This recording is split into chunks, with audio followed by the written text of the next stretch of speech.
a lot. Yeah. And because of the champions that's currently in the meta, they can pick bot lane and top lane really early. They like to go for Jace and they like to go for Caitlyn or just anything that can push in the bot lane, and then it enables RYU to kind of counterpick the mid lane, and he's been having a lot of success with that. And I think it's really smart too, even to bring Jankos into the discussion. Jankos is a guy who, when he has success, the team has success. They've won every single game where Jankos has actually gotten first blood. 100% win rate at Worlds, 8 games that he's done it. So, you know, it speaks to the style of the team. They shove in their lanes. They're able to kind of take control because of that. If your lane is pushed up, you can roam first with the jungler. You can make those plays with Jankos, and that's something that they're definitely going to be looking to try to do today. Yeah, I think for this pick and ban, we've seen H2K, they like to remove Poppy from the game, and it kind of allows Odoamne to play really aggressive with Jankos from the jungle. And I think that's really smart of them to do, because Ambition is more like a passive jungler. He likes to go for like kind of unorthodox picks like Skarner, and I think by just having top lane duel a lot, it would enable H2K to kind of snowball up there, and then as long as the H2K bot lane can just push all the time, then we could see a lot of action and a lot of snowballing from the top side of the map. And you can kind of see that stylistically with the Caitlyn and the Jace ban specifically, and even Syndra as well, actually. They're, for their lane, probably the 3 best aggressive pushing champions you could ask in their role. And it's also just comfort picks, right? This is what these guys have been playing, and I think that's a smart pick ban strategy for Samsung, because they're essentially just trying to take away the champions that excel at the styles that these guys like to play, right? Yes, Froggen can play, you know, Sivir and Lucian and lots of other ADs and stuff like that, but he really has excelled on Caitlyn, and I think it's a champion that fits him best. Yeah, I also think for mid lane specific, I think Samsung actually has shown a lot of weaknesses in the pick and ban, because Crown does not play Aurelion Sol. They always ban Syndra on blue side, and Ryze has actually been banned a lot for them too. So it's like, obviously Ryze is probably the most broken champion right now. It's always gonna be banned, so it's like, it just, the 3 best mid lane champions, he basically can get to play. He only played 1 out of those 3 champions, so it's really easy to just ban it out and be like, okay, now you have a pretty small champion pool. Obviously, his Viktor is open, and he's very likely gonna go with that later on, but what do you think about that, though? Leaving the Viktor open, you know, speaking about comfort picks and stuff like that, it doesn't really get any more comfortable than Crown playing Viktor. The guy has played it so many times. Throughout the LCK, it was like by far his most played. He's had a lot of success on it. Do you think that it is intelligent for H2K to be leaving it up? I think it's okay to leave it up. I don't think Viktor is absolutely broken, and even if there's a player that's extremely good on Viktor, you can let him have it as long as you have a strategy prepared, because Viktor's a champion that needs a certain amount of gold to really excel and to really like power up the game. And he needs like 1.2k gold, get the first Hexcore upgrade, and then he can really just power farm.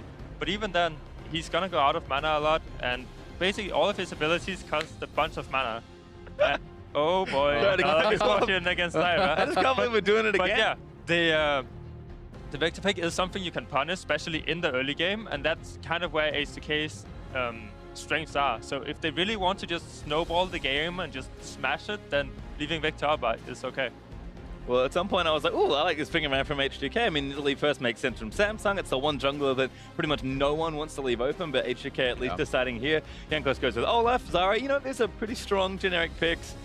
We're going to save some of the solo laners for later, because we did have quite a few bans. Not nearly as many mid lane bans as we had yesterday when Faker was playing against Kuro, but still kind of the obvious target bans here. I think your point, Froggen, about Aurelion Sol being a pick that Crown doesn't really play, and we haven't seen from RYU this tournament, I believe. I actually don't think RYU plays it either. The only one that played it in the semifinals would have been Kuro. Yeah. The rest of the mid laners actually didn't play Aurelion Sol, which is really weird. Yeah, because he's such a simple champion to play. I find it so weird, actually. And it's kind of a bit of an enigma, because almost always people are picking up whatever is considered like the most OP. And Aurelion Sol has been kind of considered that for a lot of people for a while now. But yet there's tons of mid laners. I mean, just to name some of the top ones at the tournament that don't play it, it's like Bjergsen doesn't play it, Faker doesn't play it. You know, neither of these guys play it. Crown and RYU don't play it. Like, there's a ton of mid laners who are at the Worlds level, and it does really kind of hurt your pick ban a fair bit when you can't play one of those top champions. Yeah, definitely, because it's also that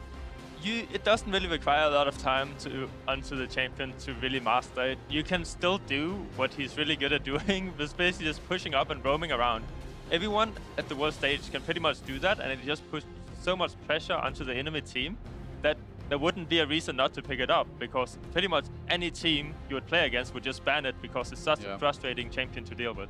So if you're RYU here now, they have gone for the counter pick like you talked about for mid lane. Viktor is the lock. That's pretty obvious.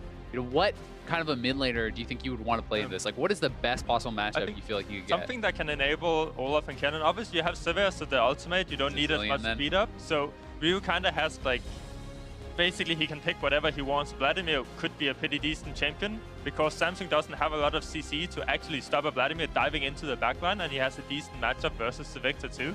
It's basically just like no one really dies, and then once Vlad gets 2 or 3 items, he actually scales extremely well just because of how much he can dive into the Samsung team. They do decide to go with the Cassiopeia. I'm not sure if I like that because one of the reasons Cassio has problems in some of this meta is like there's so many slows and zoning CC from the other champions. So like Misfortune, E, and Ultimate is gonna be zoning out the Cassiopeia. Ashe, Volley, the arrow, just the constant slow from 600 range is gonna zone out the Cassiopeia. The Viktor, Ultimate, and E is gonna zone out the Cassiopeia. So I don't actually like the Cassiopeia pick too much, even though it's okay in lane. Like the 2v2 is like whoever really managed to play it best, hit their abilities, is pretty even. But I would have liked them for them to actually go with the Vladimir because Samsung has absolutely nothing that can stop the Vlad from diving in. And you have the Sivir that enables the Vlad even harder to just dive into the backline. And we've seen kind of a lot of this between these two. I feel like, you know, they don't play the big 3 mid laners. 2 of them are banned already because it's kind of expected to see Syndra and Ryze both not be allowed to be in the game. And I think, you know, Crown's going to go Viktor. That's where he's comfortable. We've seen a lot of Cassio from RYU, and he did well on it. Like, they're both good Cassio players, actually. But I don't know. It could be the weirdest mid lane matchup of the tournament because, like, they just refuse to play some of the good champions. They're not going to get some others, and they might have to dig deep in their pockets to play some of their more comfort picks, even if they're not as good. Yeah, and I mean, Viktor obviously, while it may not be the tip-top tier, it still is strong, and it's something we've seen a lot of. Cassiopeia, these are both champions that we've seen a lot of, but maybe we just didn't expect to see this specific matchup. Like, as you said, especially leaving it with a counter pick, it does feel a little bit underwhelming. Both champions are very strong. Yeah. I mean, it's by no means weak champions. It's champions that can do very well. Whenever you have Sivir, they very likely pick Cassio for more zoning, so the Sivir can just deal as much damage as possible. Like, if no one can dive on top of Sivir and actually kill her, she can basically destroy team fights in the mid-late game, right? She is that hyper carry that's really strong. The problem that I have with it is that Viktor is probably the best champion of all mid-lane champions to get to the backline without any effort. You put down your E, you put down your ultimate, and you have your Rylai slow, and they're zoned out the entire team fight, or at least until Viktor's ultimate passes out, and that's a long time for your carries to be gone. Yeah. So he's probably the best champion. Oh boy. That's dead. Awkward. Oh my god. Oh, that was adorable. Hopefully we can actually get a replay of that. I'd like to see what happens. We saw SKT kind of try this yesterday, where they have Olaf run straight into the bottom lane bush, and then you have these 2v2 fights, and Olaf just kind of runs someone down, and that's very likely what happened here. Yeah, that's exactly what happened. You just have Olaf run down to the bot lane push, and you just run them down. And then you have priority for the bot lane to shove first, to really push them away from the first minion wave. And that is so good for SK, or oh god, it says H2K. SK. There you go. I was like, wait, what a second? But yeah, that is honestly an excellent start, especially because for giving Goth the first blood, I think there's not really anyone better to have that on, and it does make it riskier for those return ganks and potentially roams. But Cassiopeia versus the Viktor, this is going to be the matchup now.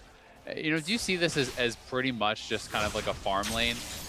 It's kind of like a lane where Viktor will try to poke out the Cassiopeia with his E and with his Q, and then Cassio kind of have options to all in the Viktor at some point. Like, if Viktor isn't careful whenever Cassiopeia hits the poison, then she does have the ability to all in him, and he doesn't have many ways of really stopping her. You can put down the gravity field, but you don't want to use that in the early game because it costs too much mana, so you can't consistently do your QE harassment. For Viktor, it's very good to trade in short bursts of damage. It's like Q, auto attack E, you proc the Thunder Lord, and you back off right away. Ooh, good dodge from Crown. Very nice. Little trade back and forth. Just a quick reminder as well as we have slowed things down after the first blood hanging out. We are, of course, taking questions throughout the day and, of course, in this game as well. So if you guys have anything you do want to ask us on the stream, make sure you get the hashtag AskTheCast.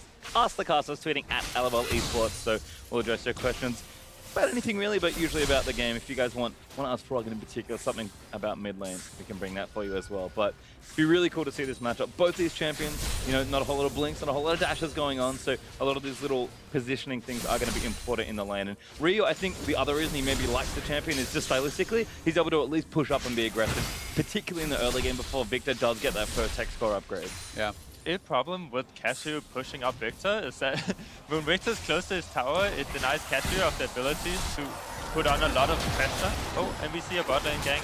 CoreJJ's dead again, by the looks of things. Yeah, Jankos with a kill. Yeah. It's an easy return gank because they forced the flash on MF early, so things starting out very well for each. Forgiven did get the first kill, by the way. So if anyone's going to get that first blood, that was probably the best possible person to get it. Okay, he's going to have to bail. Oh no, that's awkward. Good flash. Back to the point I was talking about, but is that Cassiopeia is kind of forced to push Viktor up when you trade in these short bursts of damage. And I think that RYU should trying to not push up that much. He either needs to shove it like really hard so it bounces back to him, or he needs to have Jankos around to actually defend him, because what happens is that Cassiopeia will lose every single trade unless it's like a longer trade where she can hit the person, because Viktor's burst damage with the early game shield from the Q is too strong. He is going to win the trades, and that's what you saw. RYU got low, and then he was like, I'm going to go out to ward, and then he basically just got ganked by the Nidalee. So that's one weakness of this Viktor versus Cassiopeia matchup. And on top of that, RYU took a bunch of damage early on in the game, so he did. Nidalee's behind him as well. Yep. Again, he's dead. Bad He's news just going bears. to keep getting ganked. Yep, great stun, ambition, doing work. RYU doesn't respect Crown basically, or just doesn't respect the lane of you can't just walk up without having any summoners. The lane is bouncing back to you. Just go put your pink ward down first, and then you go back to lane. Then you can then you can at least hover towards one side and be like, okay, I'm safe from here, and then I can run away and maybe only get chunked instead of dying. Instead, he just gives up 2 early game And now kills. he's like super boned because this wave is huge. I'd also say the fact that he went to ward there, it's like he went to ward when he was already low, and yes, he had pushed in his opponent, but he was never going to be able to survive in a 1v1 against the Nidalee if the Nidalee was there. So not having the support from his own jungler or from his support or from someone else to kind of actually make that a safe move was a pretty big problem, because the first kill that he had on himself, he gave away for free, gives up both his summoners, then he pushes in again. Like you said, he could have waited for the wave to crash and try to pick up that farm more conservatively. Instead, he's down 2 kills already and going to be quite behind. Thankfully for him, at least, his lane opponent didn't pick up those kills, so Crown just has 1 assist, and you know, farm is relatively even, so it's not as bad as it looks for this lane. But for the state of the game, it's obviously pretty bad, because he fed 2 kills to a Nidalee. One important thing is that Nidalee is going to be snowballing now, but Viktor did not pick up his 1.2k gold so he can upgrade his tech score, so he came back to lane with boots, another Dawn string, and then a pink ward. And that actually doesn't snowball him very hard against the Cassiopeia. Like, he's not going to take off and just completely crush the lane. He is going to get a lead. Oh, what is going on in bottom? Bot lane fighting here. This kill's being traded again. Jankos is still there, but I'm not sure he's going to get that last kill. I mean, you can kind of see the game plan. H2K, they had that, you know, funky little strat prepared in the bottom lane, and now but Ambition did kind of prudently go mid to pressure RYU there as well. So right now it does feel like Ambition's doing well, pressuring that mid lane, but H2K putting all their resources into that bottom side of the map, trying to snowball Forgiven, who currently, to be fair, is 2-0-1. And look at Crown actually kind of freezing this lane now against him. Even using a gravity field there to hold all those range minions was pretty intelligent, just to reduce the amount of damage he's taking from that. Because there was like 6 or 7 minions there, and if you do just sit and kind of face tank that, you'll actually lose a lot of health. So he's keeping the lane in a position where RYU has to be very, very scared. RYU still doesn't have his flash. He can't fully bounce the wave. And as a result, he's going to have to just bleed farm, because if you push up too far, you're always risking getting ganked or getting, you know, all in, etc.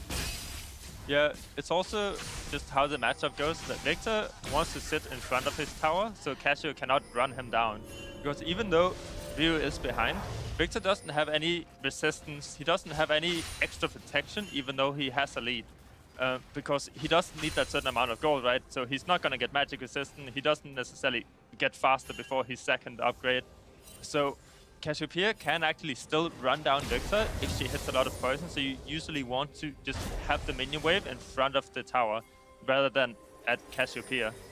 And you can see Crown has been expertly holding waves there, although it has kind of reset back into the midsection. He's up in farm as a result, though, so this is kind of going, I think, how he wants it. RYU could potentially have had a lot of threat in this lane and done some of those all-ins that you mentioned, but, you know, Crown knows that, especially with Ambition behind him, he can play ultra safe. He's going to rebounce the wave now and put pressure back on RYU and make a little more space. And Cassio, I just feel like at this point, RYU is never going to get a chance to do what he really wants to do and get up and play aggressive, and that's a sore spot for H2K because they've been pushing every single lane mostly. Yeah, I think when there already is this deficit and RYU isn't getting any help from Jankos to really shut down the Viktor, he's actually gonna take off. Like, you think it's bad right now, but once Viktor hits level 7 and 9 and gets that second upgrade, it's gonna get much worse than it already is. And just look at this, I mean, RYU getting poked out all the time. And this is gonna be much worse as the lane goes on, because RYU can't do anything against it. Viktor outranges Cassio. We're just spamming E all the time. If Cassio tries to all in, Viktor's ultimate alone will pretty much just out-damage whatever Cassiopeia can do, because all Viktor has to do is run away, and then Cassiopeia will still get damaged by that ultimate. So it's kind of a very tough position for RYU. And you're probably going to see Crown go ahead and base, get his upgrade, and then he can also do the power farming of just taking the waves all the time, where he doesn't even have to take his own, he just take them over the wall, so RYU actually can pick up that extra like 27 gold every like time the wave camp is up, and that's actually pretty big too. And I'd say, just like to explain for viewers who maybe didn't understand the ultimate there, the ultimate was not necessarily trying to all in or trying to kill him. He's basically just forcing his opponent out of lane. And this is something that Viktor players do a fair bit, is these early ultimates can just be used as poke, right? You push your opponent out of lane, he forces RYU to base, once again, setting him further behind in experience, setting him further behind in gold, because the minion wave is about to crash. So it's a small thing, but these little edges that you gain from pushing your opponent out, especially once he's already behind and had no potions in that spot, is pretty intelligent, and it was not him going for a kill, it's just him going for more lane dominance. Yep. I think it is very good to use that ultimate to just zone away from a minion wave, but we're probably not going to see him try to do that again unless it's an all-in for the kill. Yeah. Because Viktor's ultimate is on a long cooldown and he doesn't have a lot of pressure, a lot of kill pressure without it. So instead, we're more likely to see him just push up that mid lane and then either put pressure onto the first mid tower, or he would try to roam towards bot lane, because his 2 kills is very easy to get with that bullet time and with that Ashe arrow just coming in. And Nidalee will be setting up some vision, and then they will be roaming together towards, like, most likely the bot lane, and they can expand the lead to the first tower from there. Well, it's kind of cool to see that after that little gank in the top lane by Jankos, nice work by Odo and him taking down CuVee. You can kind of see what's happening on the H2K side for the mid lane matchup. Things went wrong pretty early on for RYU there, with Ambition coming twice and RYU suffering those deaths. Crown, it feels like he's got a good CS lit and complete control of the lane, especially now that he has that second Hex Core upgrade. And it's going to open up space for this. Ambition able to take this Drake very freely, because Crown is going to get there instantly if he needs to be there, and Nidalee's very good at solving these objectives. Like, it's an interesting matchup because there is kind of a lot of farming, but I think the control that Crown's exerted on this lane has been really great to watch.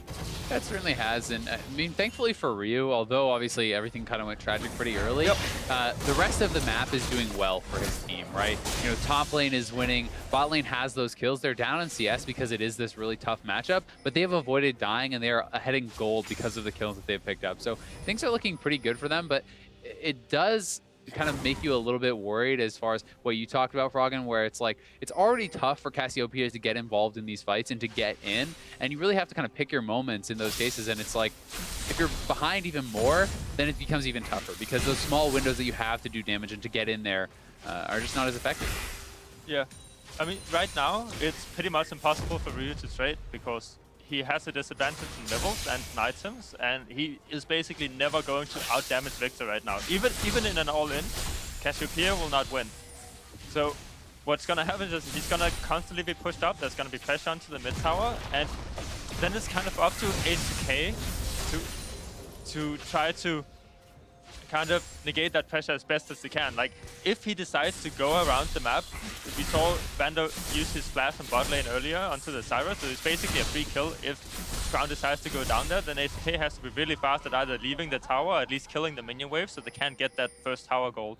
So they need to do something to kind of help RYU back into the game, because right now he doesn't push as fast, he doesn't trade as effectively, And the 2v2 around mid and jungle is just much worse because of how fed the Nidalee is and how much he can farm, and then obviously for Viktor too. They both just clear the jungle and the lane instantly, so they can move anywhere on the map. So I would really like for them to just start moving around and just use some of that pressure they're gaining instead of just keep sitting in their lane. But usually they take off, like Samsung takes off around minute 15 to 20, and they get a huge lead there. So we'll probably see that happen soon. And you can kind of see their lead reflected a little bit even in the vision that they have, like especially around the bot side of the map. There's deep wards going in. For Samsung, they have 3 pink wards on bot side, so it is a lot harder for Jankos to kind of continue what he was doing in the early game, or for RYU to even make any roams or anything. Not that he's looking to do that right now, but you know, if you are RYU, it's obviously damage control. But for Crown, do you think it makes sense for him to just stay in this lane and continue to bully, or should he be looking for dives, and should he be looking for those roams? I think that right now they have a TP disadvantage, so he doesn't necessarily, like, it might just be a team decision of, okay, we want to wait till our TP is up too, and then to kind of make stuff happen after that.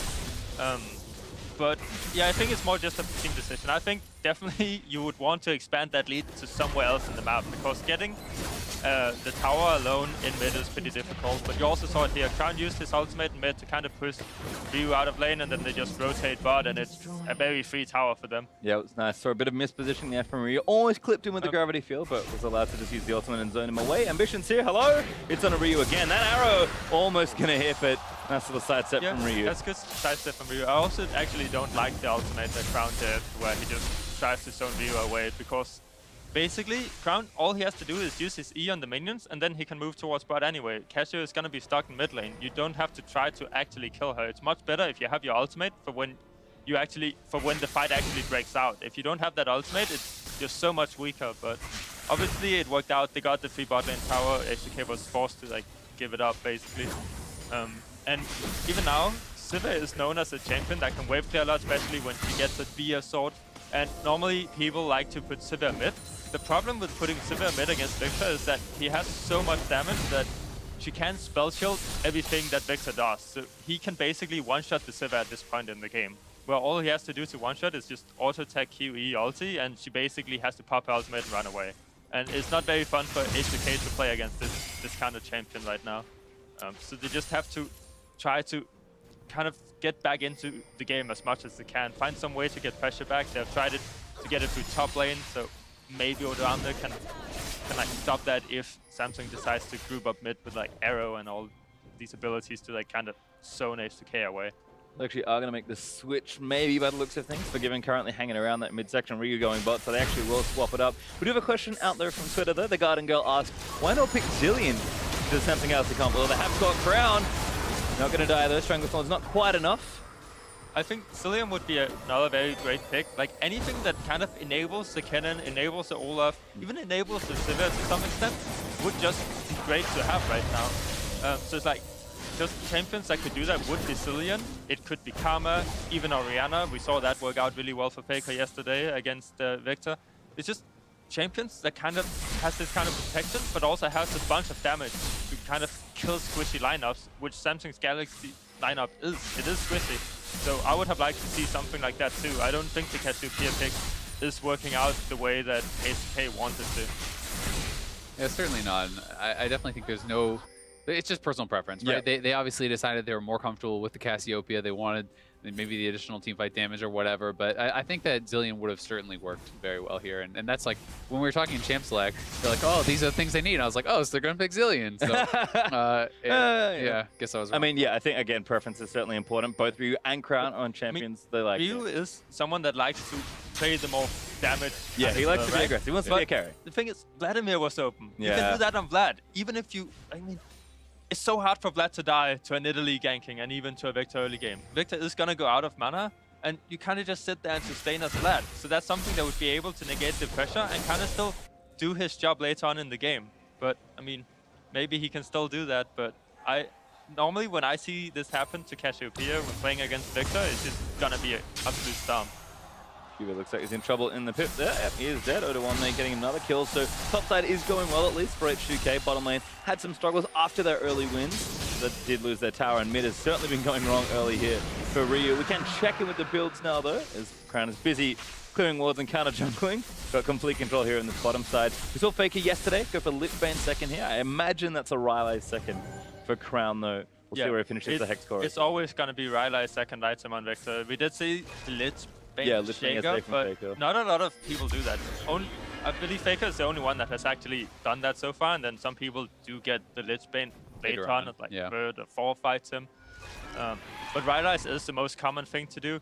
If anyone gets hit with an ability, you just run them down because Q is such a low cooldown, and once you hit level 13, you have your Rylai's, you have your second Hex core upgrade with the CDR boots. You can run anyone down even without pressing go. So all you do is Q them, they're slowed, you follow up with your ultimate and your E, and they basically have to spend their summoner abilities. And if no one of the team comes to back you up at that point, then Viktor's just gonna ghost after you and you're basically dead because he deals so much damage with his abilities.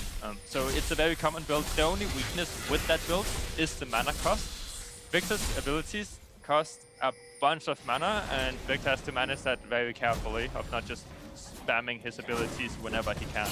Unless he's got the blue buff, which is getting contested right now. They want to give it over. Ambition already stole one away. RYU's been missing it. I believe the Smite took it over to Ambition. He does get it, but once again, RYU will be denied that buff for the second time in a row. Yeah. I mean, on the other hand, it's also good for H2K to contest that, just because it makes Viktor like much weaker than if he were to have that blue buff. So even though RYU doesn't get it, well, Crown doesn't get it too. So it's just like some golden experience on. Oh, that's bad, Vander. Good fight. They're trying to fight though. They want it all in. They do. Jankos actually ran in the back. Does take here's Odoamne. He has all. Is dead. Odo, big proto about H2K. Oh, wow. Turn that around completely. And that's exactly how they have to play it. You can't let Samsung slow roll it because they'll zone you off the turret. They'll poke you out. Oh, again, holy Ambition. He's a beast. But you think he's going to go down? Yep, they'll get chased in. Oh, heal. Enough. Need a bit more. Ambition. Oh, too much. That was really well done because CuVee did not TP in that fight, and I don't believe they saw Odoamne TP in. So when they landed that arrow onto Vander, it's like, oh, let's collapse onto this Zyra. But what happens is just ADC can just return so much damage because everyone is focused on the Zyra instead of the damage dealer. So what you see is just everyone collapsing onto only Zyra. Like they use 3 ultimates to only kill Zyra, and that's awful. Like you should never do that. Zyra would be dead if you just Viktor E and ultimate. She's dead. You don't have to do anything else, and Viktor can just start running back at that point. Definitely was a big overcommitment, but I have to say it was very well done from H2K to immediately recognize that. And you know, there was no hesitation. Forgiven popped his ultimate not to run away. He was immediately attacking, and they returned damage very, very quickly. So definitely credit where it's due for that. But I do agree, it was. They basically thought that they were just going to kill Vander and then siege the turret, and they ended up getting to a fight. I think it's also kind of in Samsung's head, it's like, oh, we are so far ahead, like, oh, we just take any fight and we will easily win this fight. And then ADC really shows that, oh, they can just turn it around. They're actually not a bad team.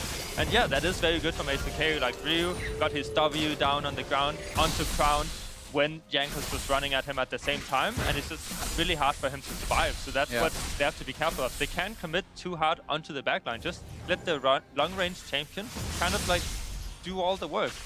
And then they just have to be a bit more patient. If anyone should dive the backline, it should be CuVee, but he was not even in the fight. He chose not to TP at all. So that's probably some... It also...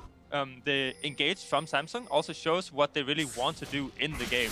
They want to just siege up towers, arrow on whoever really is there, obviously except for Olaf because he's got Ragnarok, but anyone else, they can one-shot, and that's just something that Samsung is gonna do. Push up lanes, go siege, arrow, get a pick, and then maybe back off, wait for the cooldowns again. They have so many good tools to threaten the arrow as well, like the gravity field, the misfortune knee, all these things that slow you or stun you that can set it up, so that does make it harder to defend. Yeah, it certainly will, but nice to see H2K pulling the trigger instantly and going for it. I think CuVee more than anything was surprised. It's actually Jankos going to dive back in, Crown snared up there, CoreJJ going to go down, that was Forgiven, picks up that kill, and Jankos is being a huge pain in the ass for poor Crown. That's twice now he's been run down. And this is the respect that has to be given over to H2K, because although Samsung, you know, has been ahead and they have more gold, they're not stronger in all positions, right? This is Odoamne is ahead, Forgiven is ahead, Jankos is very strong, he's 405, so you still have to pay your opponent their dues and respect the fact that yes, you can poke them out, and yes, you can pick people off, but in a straight-up 5v5 all-in fight, you will lose. Yeah, I also think this is something to do with like, ADC knows that, okay, they don't have summoners on Samsung because a fight was just taken. Vander still has his flash up because he died instantly last fight. So he kind of just like flashes in, does as much damage as possible, and Jankos runs at them at the exact same time. That's aggressive, RYU. Ambition caught, yeah, it will go down. Nice slow actually from the ultimate. Yeah, it was really good. I mean, it would have been, I think, over-aggressive had his teammate not been there, but wow, they're actually doing so well. Okay. So CuVee did escape, managed to join the fight, instantly TP's in and ulti's out back to bottom lane. So we'll pressure that turret, but sounds like Galaxy really not prepared, it feels like, for these aggressive moves from H2K, and they've been doing well. I think this is something where RYU, we can highlight him again. He was falling behind. He's actually still very far behind the versus lane opponent, almost 1,000 gold down, but you can see the work that Cassio can do when she's unable to do damage. Vlad, I agree with you. Froggen would have done something similar, but RYU probably is a little more effective right now, and if H2K are going to play these fights aggressively, Cassio is a good champion when she gets going, and RYU has had good openings in these last few fights. Yeah, I definitely agree. I mean, Samsung doesn't have pressure from the Ashe and the Viktor onto the Cassiopeia and the Sivir right now, so they're kind of free to do whatever they want, and that's also part of what happened in the early game from H2K. They chose not to help out RYU, just leave him alone, like he can do whatever he wants to do, and Jankos just farms up, he ganks side lanes, he ganked for bot, he ganked for top, he like put on a lot of pressure to those lanes, and then he kind of just became a monster from that because he didn't forget to farm, and that just allows him to kind of run people down with the Sivir ultimate, and with Odoamne just kind of getting into the backline, and they're just crushing the fights, and that's opening up for RYU and for Given to deal as much damage as possible. But now Crown has to be so careful because he cannot deal with an Olaf. Like, he doesn't have enough cooldown reduction to really just smash down that Olaf. It's gonna take a while, and it's gonna keep taking a while until he hits his next item, which is either Void Staff, Blitzbane. Like, both those items are items that kind of crush his tanks. Yeah, and I think it is really key that you pointed out the importance of Jankos getting ahead, because the fact that he is tanky enough and has gotten enough ahead and is strong enough means that he can't just be instantly bursted down while he's running in. So it forces them to kind of scatter, and it's allowing their carries the freedom to do their job. So I definitely think that is a very good point. And now RYU has completed his rally, so he is at least on 2 items and is becoming more and more relevant in these fights. I think even though RYU has a CS lead and we saw how the lane went and he didn't have the best time, right now he's probably in a better spot than Crown, just because of how the team fight has been working for H2K right now. Because I think that Cassiopeia will win against the Ekko in a 1-on-1, because Ekko can keep up with Cassiopeia. She gets too much movement speed from her Q, and then she can kite with Rylai's now, and even Abyssal Scepter helps against Ekko because he deals a lot of magic damage. Ekko is known as kind of like a fast champion. He's hard to like chase down and stuff, but if there is a champion that can do it, it's most definitely Cassiopeia. So he's actually in a good spot to just go onto a side lane and kind of just crush it there. Oh, actually this is the other two. CuVee and Odo are going to fight. Trinity Force there. Odo needs a stun, does get it, but dash over the wall from CuVee is going to keep him safe. Arrow doesn't hit. Odoamne gets out safely. Yeah, this just shows that I guess they want to fight in the side lanes and just kind of put pressure on from there, because Forgiven is just going to be in mid lane. He's gonna push the wave up. He has enough items where Crown doesn't really pressure him unless he knows where Jankos is. So if Forgiven is alone in mid lane, Crown could just press his ghost and kind of just run Forgiven down, and he would most likely win. But he cannot contest the minion wave if he doesn't know where the H2K team is. So it kind of allows the side lanes just to fight a lot, and it also shows that, okay, Odoamne is willing to spend his Kennen ultimate to make sure he's gonna win that 1-on-1, to keep up the pressure and to keep on farming, and just like really just pressure out the map. So they're probably not gonna be looking for TP flanks in and just have a massive team fight if this is the way they want to play the game. At least not for now. Maybe when Kennen ultimate is up again. And you can see that Forgiven is paying that respect to Crown, picking up a Hex Drinker, right? It is acknowledging the fact that he can obviously be all in and taken out very quickly. And now, looking at the game from Crown's point of view, we've talked about his ability to chase people down and stuff. How much are you worried about a Kennen flank if you are Crown, if you are pushing up in these scenarios? I think Viktor is one of the champions that deals with the Kennen flank the best, just because of how long range his abilities are. So, okay, you see Kennen TP somewhere, okay, you just put your E down. Now he doesn't have home guard anymore. On top of that, he's gonna get slowed because of the Rylai's. if Kennen gets really close, okay, he can flash onto you and you die. Yeah, there's not a whole lot of things you can do about it, regardless of what champion you are. But if he doesn't have flash, then you can always just Q the Kennen and you can run away because you get a big boost of movement speed. And it also slows Kennen again. The Rylite is really a big deal of slowing the Kennen down. So something Odoamne should be aware of is just he needs to TP somewhere that Samsung cannot see him. Yep, got to find that juicy angle that he did get, to be fair, in that mid lane fight earlier. Yep. Looks like H2K, they're looking pretty aggressive around the Baron They're area. going. Jankos in again. He wants Ruler. Ruler's getting chased. Oh my Jesus. That is disgusting. RYU's in all the way in. Way too in, but Odoamne cleans up the back end of the fight. Zones him out with the ultimate, but taking damage. Crown's really low. And Crown playing it well. Strangle Thorns. Ooh, that gravity field was delicious. Crown gets the shots out onto Odo, and that's part of the issue I think you were talking about with Kennen playing. I mean, the start of that fight was honestly great from H2K, Odo did really well. But they had to give up that chase. They tried to chase through Gravity Field without Ragnarok up anymore, and with Odoamne not having his flash anymore, they both get stunned up and they trade over that easy kill, because had he still been alive, there is like a lot more threat on Baron and things like that. Yeah. Okay. Go anyway, wow. Do decide to go for the Baron. CuVee TPing. Ambition's in. CuVee, yep, can zone it. Did take a tower bottom lane. Crown getting low. They're going to zone in Ambition. That's a good catch. They need to kill him, though. Crown has actually killed Vander. Ambition dead, but the Baron can't get chased. CuVee going to keep locking them down. Forgiven's going to have to play for his life here. And I think it's a little too much. Forgiven is down, and Samsung I don't like that Baron attempt at all. Yeah. Because what happens is, like, okay, you kind of like, you get 1 or 2 kills and you spend all your flashes and summoners to kind of just get those 2 kills instead of just let Ambition and let Ruler flash away and just back off. Your ultimate's a 1 minute cooldown. You can just wait for them to be up and then you run at them again, and this time they can't run away and you might get an ace or something. You got a really good flank from Odoamne. They no longer has exhaust, even though you did spend your Kennen, CP and flash. Then you have to kind of cut your losses. Just do not chase too far. You can't chase into an area where Viktor will just put down his ultimate, he'll put down his gravity field, and then you're gonna die once you get out of Hourglass. The Hourglass is not very effective against Viktor because of that. Put down Viktor's W on top of you, you can't move out. You're basically gonna die. Goodbye, Vander. This seems to be the story of this button.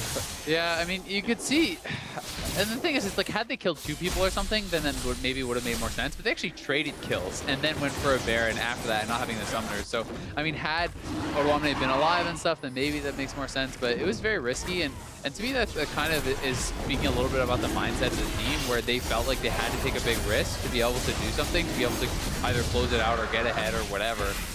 But they're now quite down. You know, almost 8,000 gold at this point after that. And with a triple kill on CuVee, one of the strengths for their team, which had been Odoamne in this 1v1, that's not going to be there anymore. Ekko will not be losing, I don't think, at all in this 1v1 anymore. Yeah, he will not lose anymore. He's going to smash. Kennen will not deal enough damage to kind of kill CuVee. CuVee can just always run away, and Kennen, if he blows his ultimate, well, he's not really great in team fights. He's basically gonna be pretty useless compared to if he did have his ultimate, because he can't just one-shot 5 people on the enemy team, you know? So it's like, and also on top of that, when they went for the Baron, they also knew CuVee did still have his TP. They know he didn't just cancel it and then stay bot to just push in the towers. He never used it in the first place. Yeah, it's a little awkward there, I think over-committing for the Baron. Still up though, so up for grabs potentially, but Samsung Galaxy, so much control kind of around everything here. To go back more about Cassiopeia and the Viktor, we saw Cassiopeia finish his Rylite and Abyssal pretty early on, but he still hasn't gotten his third item because they stopped kind of winning fights. He got 2 extra assists since then. Oh, and we see Jankos kind of running at CoreJJ. The support's gonna go down. That's good. That's Look good at the damage on RYU from about half an MF ultimate. He's actually doing a lot of damage now because he has the cleaver completed and actually has a decent amount of damage. That's kind of scary. Jankos. But I do think this is a good idea from SSG to kind of just run at them whenever they have the Ragnarok and whenever they have on the hunt for Sivir. Just run at them if they're alone. That's a really good way of just getting pressure, trying to get back into the game. I do think A2K's main problem right now is the way that they're shot calling around the Baron, because that's something they've always had a weakness for. It's just, okay, they don't actually have a clue how to do Baron at all. And if they want to win the series, it's something they need to figure out, and they need to figure it out quickly. Yeah. Because it's gonna cost them a lot. They actually did have a lot of pressure in the game.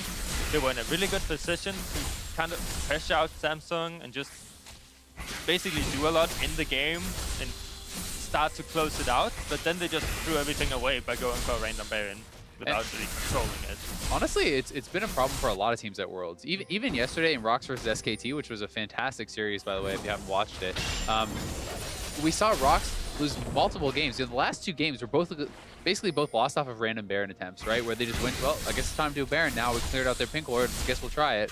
And this is something that, to me, I think sometimes is maybe like due to the pressure that is on them at this stage, right? They're in a stadium with all these fans, and there is added pressure being at Worlds and doing these things. And I think it does sometimes affect teams' decision making, and they either get too hyped up and try to go for too much, or they're getting really nervous and feel like they need to make a play or do something. And that's something that can really be a big factor kind of behind the scenes, so to say. Well, part of the issue now, of course, in this game is that Samsung Galaxy are a very good mid to late game team, and I think they've shown a lot of discipline kind of around the Baron area in a lot of these fights, and they've really taken control of the game after getting themselves a nice big lead from H2K's missed call, I suppose, on the Baron.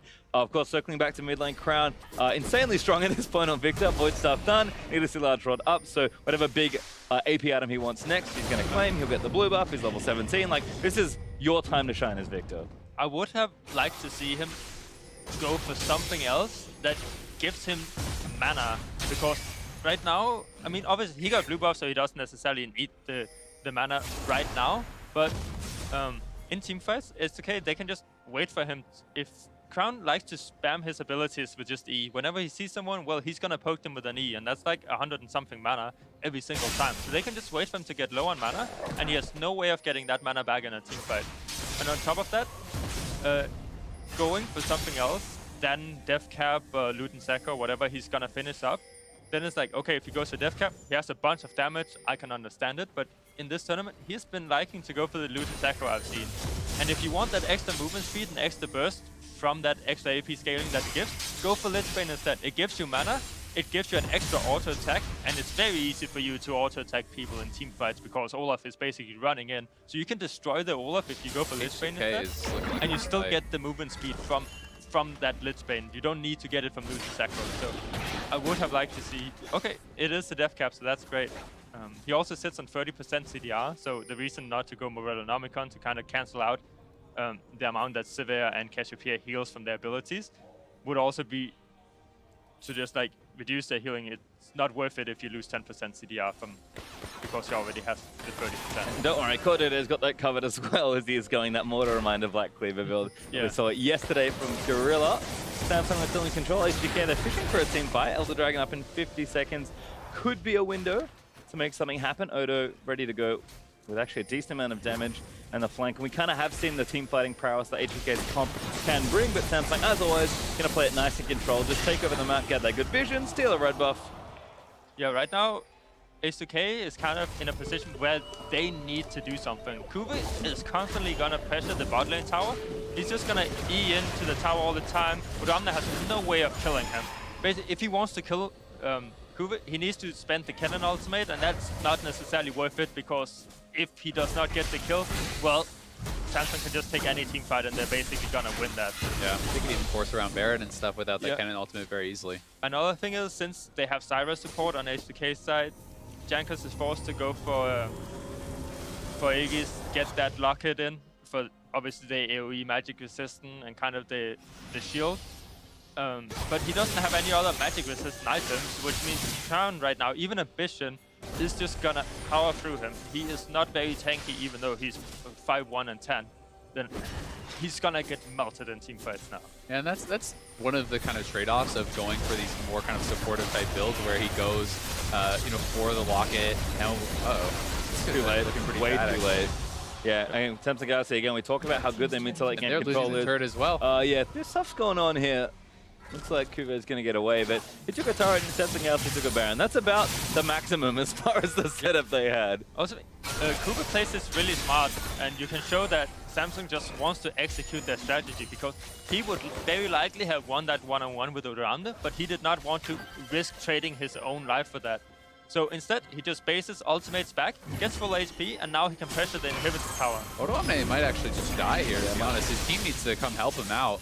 And even if his team does collapse, now CuVee just has to run, and they're going to be pushing in top turret. So this is looking pretty bad for H2K, and it just feels like they're getting pulled completely apart. They just can't deal with the rotations and with the shot calling that Samsung has had. They're just splitting them to death. Well, yeah, I would have liked to see, obviously, Cassiopeia going on a side lane versus Ekko is not ideal, but I think Odoamne should realize at this point, okay, he's not gonna get anything done versus that Ekko. What he should be trying to do instead is probably get a few ping balls in his inventory and then try to get behind Samsung. Obviously, Samsung has arrow and hawk shots, so it's hard for him to do, but at least sit there, have that pressure, just keep your distance, and the second Samsung kind of walks up and goes for the tower, then you just tell RYU, come, move to the tower that they're sieging, and then he can collapse from behind. So he doesn't necessarily, like, it doesn't need to be Odoamne sitting in the side lane with the Ekko. I think it could be Cassiopeia that can zone the Ekko away and kind of just fight the Ekko, because Cassio would be strong enough to do that. CuVee's doing work, by the way. He did take that bottom inhibitor. Broke another one, I think. Yeah. In mid. And they still kind of have Odoamne match him, and it's just like... They're going to try and kill him, but I'm not sure that's who they want. CuVee, oh my god. Just unkillable at this point. And Samsung Galaxy straight back to top lane. This is just going to break completely in half for H2K at some point. In fact, Forgiven's going to have to flash, and Vander flashes as well, almost dead. CuVee going to TP back in as they break top inhibitor. Oh my god. Forgiven. Good CC chain. CuVee knocked up, but still not dead. Odoamne finally dares the crown, and GA still up, and I think it's going to be game. RYU's going to pop him, and Samsung Galaxy just kind of take over the back end of this game as CuVee starting to style on people again. That's partial Forgiven, but gonna have to bring that one to the next game by the looks of things. Yeah, it's honestly such a bad feeling for H2K and for any team where it's like you're winning the fights, but you can't get control over the game. You know, they were up pretty heavily in kills in the mid game, and they have been winning all those fights, but they still, it just felt like they were losing the whole time. Those games start to feel a little bit inevitable, where you can't make the right fight happen. I think that they were in control of the game. I just think it is really because of their bad bearing call. So for the short amount of time that they were in control of the game, maybe for 1 or 2 minutes, they just threw everything away because they wanted to go for a risky bearing. Because like, maybe they have the mindset of, oh, if we send Kennen back to the Ekko, then Ekko has TP, and then we're just going to lose the next fight because they have TP advantage. We need to play passive for another 4 minutes, so we need to go for something risky. And they need to not be thinking like that. They need to be like, okay, we gained out in this fight. We got 2 flashes, we got the exhaust, we basically kind of just traded kills. It's like, okay, that's great. Now just have Ekko pressure out the Ekko again, or if Ekko keeps splitting that far up, just have Sivir kind of go and run her down, or have Olaf go run him down. It's just they need to keep making plays with the Olaf and Sivir that we saw them do kind of after the failed Baron attempt, and they could definitely have done that before. I think a lot of it for me is just like how they set up or didn't set up a lot of those teamfight situations. You could tell they want to just get in with their teamfight comp, run at the enemy, and force a fight. And the most common place to force fights is at Baron, but the execution, the setup for that play was not there, and they lost control of the Dragon area. They didn't have quite enough space in their lanes to open up, and Samsung Galaxy, to their credit, played very disciplined. I'd also say, just to bring it back to mid lane, you know, to summarize a little bit, it's honestly a pretty rough game for RYU because the rest of his team was doing very well. I mean, his jungler's 5-1-10. His bot lane had a lot of kills. His top lane was quite a bit ahead. But because of some actually pretty poor play from RYU early on, you know, trying to go for an aggressive war without the support, dying there, losing his summoners, then dying immediately again, pushing up when the wave is coming to him, those 2 deaths actually could have potentially just cost him the game, right? He was such a non-factor in this whole game. He never actually caught up, and he put himself behind through these kind of small, poor decisions. Yeah, I think that's definitely like a good point, because RYU, he knows what to do in the team fights and stuff, so his problem will just be he needs to get there, and then he just needs to do his job. And I think also that goes into H2K setting up stuff, because we saw whenever Samsung was setting up a play, then H2K actually responded extremely well. And the second that Samsung kind of sits back again, then H2K has basically no clue what to do. So every single time they need to respond to Samsung, or they want to make a fight happen around an objective and Samsung has to set up, then H2K can respond. But whenever they need to set it up themselves, they have problems. And one person that's really good at kind of leading the team is RYU. So he needs to not put himself behind. So he has this pressure in the game to kind of lead H2K to what they should be doing in the game. And I think H2K is going to better and stronger once he can do that. Well, we'll see if he can maybe get a better matchup for himself. But coming up next, Inori is going to join the desk for a jungle-focused look at game number 2. Until then, we'll send you back to New York City, where Dash and the analyst desk are breaking down Samsung's Game 1 victory.